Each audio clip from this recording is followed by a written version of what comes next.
সম্পর্কে কোরআন কারীমে প্রায় 123 জায়গাতে উল্লেখ করেছেন। রিজিক কি তাহলে?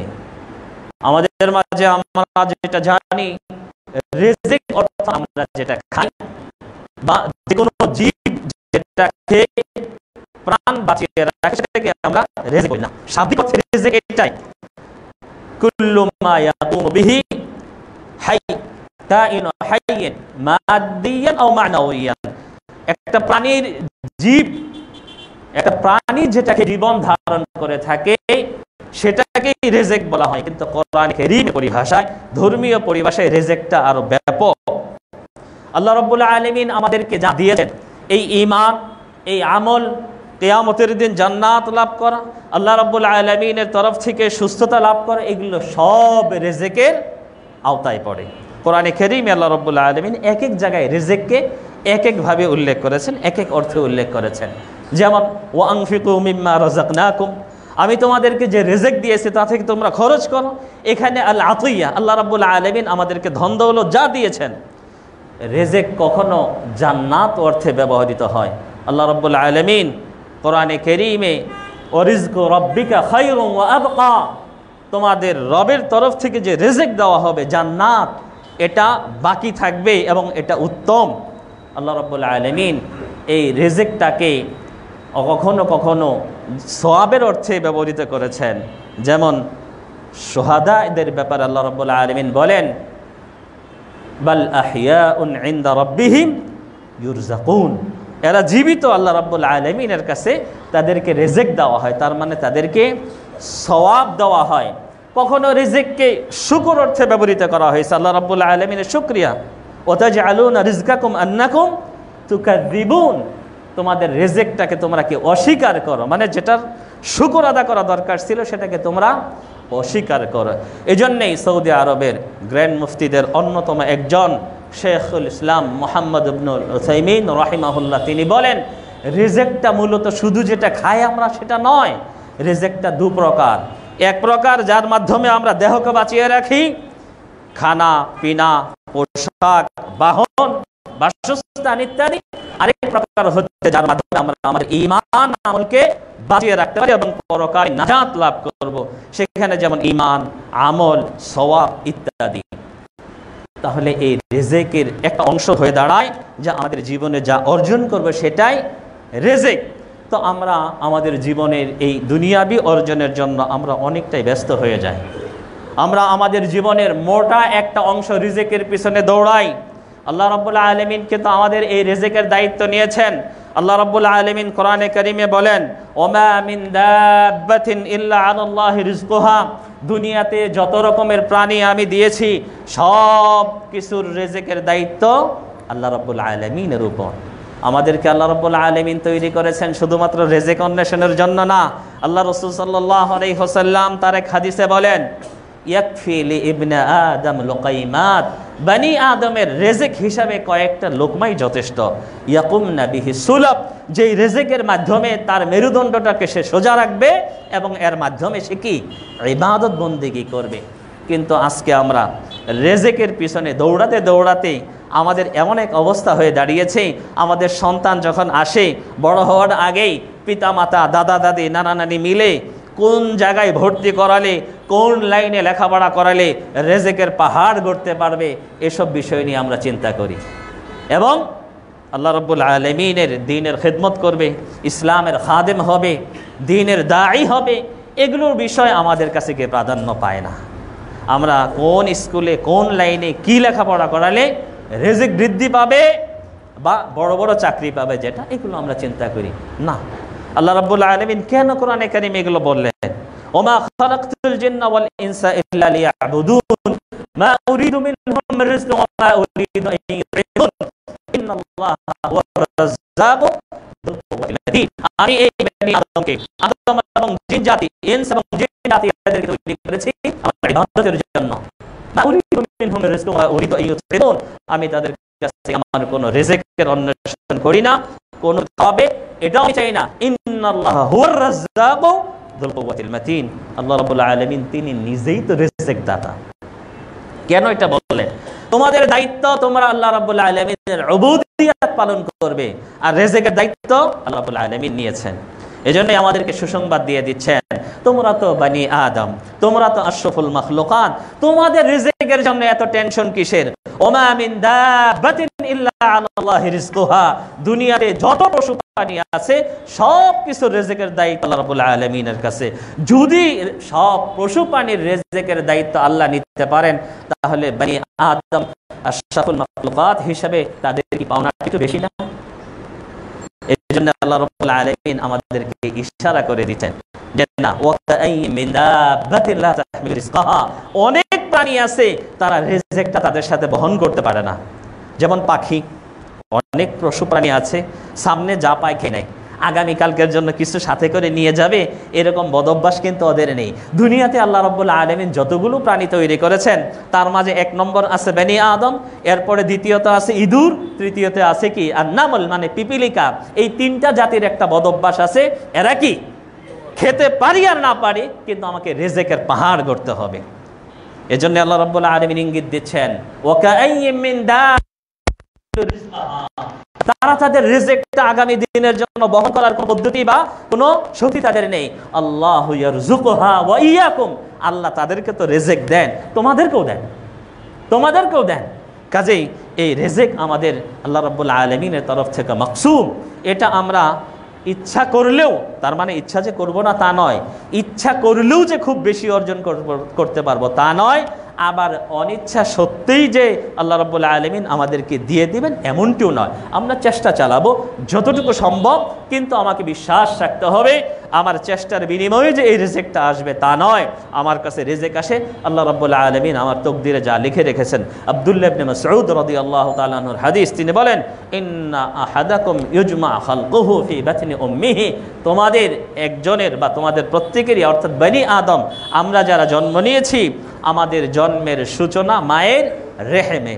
সেখানে যখন ৩৪ চলে যায়, ৪ মাস হয়ে যায়, আল্লাহ রাব্বুল আলামিন ফেরেশতা পাঠান, 4টি জিনিস লিখতে বলেন তাকে। ওয়ায়ুমারু বিআরবা'i কালিমাত, রূহ ফোকার আগে, জীবন দেওয়ার আগে, ইউকতাব রিজকুহু ওয়া আজালু, 4টির মাঝে প্রথম তার রিজিকটা লিখে দাও, তার আজালটা লিখে দাও। আজাল মানে তার আয়ুকাল, কয়দিন সে দুনিয়াতে বেঁচে থাকবে। তো মানুষ যেরকম আপনার মৃত্যুর জন্য কি দৌড়ায় না, মৃত্যুই তাকে কি দৌড়িয়ে বেড়ায়, সে যেখানেই থাকুক না কেন। ওয়ালাউ কুনতুম ফি বুরুজিম মুশাইয়াদা, তোমরা যদি সীসাডালা প্রাচীরের মতো কোনো রুমেও কি থাকো, সেখানেও কি মৃত্যু তোমাদেরকে কি গ্রাস করবে। কুল ইন্নাল মাউতাল্লাযী তাফিররুনা মিনহু ফাইন্নাহু মুলাকীকুম, যেই মৌত থেকে তোমরা পলায়ন করতেছো সেই মৌত তোমাদেরকে অবশ্যই কি ধরবে, পাকড়াও করবে, মোলাকাত করবে। তো সেই মৌত যেরকম আপনার আমার পিছনে দৌড়াচ্ছে, এই রিজিকও কিন্তু আমার আপনার পিছনে দৌড়াবে। তবে হ্যাঁ, রিজিক আমরা অন্বেষণ করব, রিজিকের জন্য আমরা হালাল পদ্ধতি অবলম্বন করব, এবং এই রিজিক বৃদ্ধির জন্য আল্লাহ রাব্বুল আলামিন এবং তার রাসূল সাল্লাল্লাহু আলাইহি ওয়াসাল্লাম আমাদেরকে কিছু আমলের কথা বলে দিয়েছেন। সংক্ষিপ্ত পরিসরে আমি কয়েকটা আমলের কথা বলবো যে এগুলোর মাধ্যমে আমরা আমাদের রিজিক বৃদ্ধি করতে পারি। তার মাঝে 1 নম্বর বলতে পারি আমরা তাকওয়াল্লাহি আযজা ওয়া জাল, আল্লাহর ভয় যদি আমাদের মাঝে থাকে তাহলে আল্লাহ রাব্বুল আলামিন আমাদেরকে রিজিকের ব্যবস্থা করে দিবেন। আল্লাহ রাব্বুল আলামিন কোরআনে কারীমে বলেন, ওমান ইয়াত্তাকিল্লাহা ইয়াজআল লাহু মাখরাজা ওয়া ইয়ারযুকহু মিন হাইথু লা ইয়াহতাসিব, যে ব্যক্তি আল্লাহ রাব্বুল আলামিনকে ভয় করবে, যার মাঝে তাকওয়া আসবে, আল্লাহ রাব্বুল আলামিন তার একটা ব্যবস্থা করে দিবেন, এমন স্থান থেকে তার রিজিকের ব্যবস্থা করে দিবেন সে কখনো ধারণাও করেনি যে আল্লাহ রাব্বুল আলামিন তার রিজিকের ব্যবস্থা এইভাবে করে রেখেছিলেন। আল্লাহ রাসূল সাল্লাল্লাহু আলাইহি ওয়াসাল্লাম, আল্লাহ রাব্বুল আলামিন আরেকটা আয়াতে আমাদেরকে এক্সাম্পল দিচ্ছেন, ওয়ালাউ আন্না আহলাল কুরা আমানু, যদি গ্রামবাসী তারা ঈমান আনে, ওয়াত্তাকাউ, এবং তারা তাকওয়া অর্জন করে, লাফাতাহনা আলাইহিম বারাকাতিম মিনাস সামা। দেখেন আল্লাহ কত সুন্দরভাবে বলতেছেন, ওয়ালাউ আন্না আহলাল কুরা আমানু ওয়াত্তাকাউ লাফাতাহনা আলাইহিম বারাকাতিম মিনাস সামা, যদি গ্রামবাসী তারা মুত্তাকি হয়, তাকওয়াবান হয়, তাহলে আসমান থেকে তাদের জন্য রিজিকের দরওয়াজাসমূহ খুলে দেওয়া হবে। আমি আমার জীবনের একটি বাস্তব অভিজ্ঞতা আপনাদের সাথে শেয়ার করি। সেই ছাত্র জীবন থেকে